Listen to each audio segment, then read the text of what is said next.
ইতিমধ্যে আমাদের কুমিল্লা দক্ষিণ জেলা বিএনপির কমিটি বিলুপ্ত করা হয়েছে। সাথে সাথে আহ্বায়ক সাহেব এখানে আছেন, বর্তমান আহ্বায়ক সাহেব এখানে আছেন, সদস্য সচিব আছেন।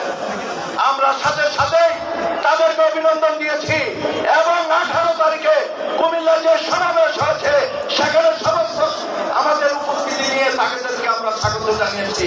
বিনয়ের সহিত অনুরোধ করছি, ঐক্য রাখুন।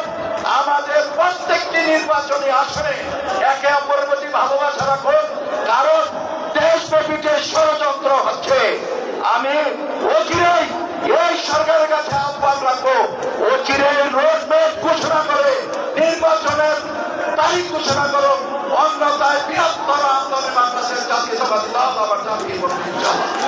সবাই আমাদের জন্য দোয়া করবেন।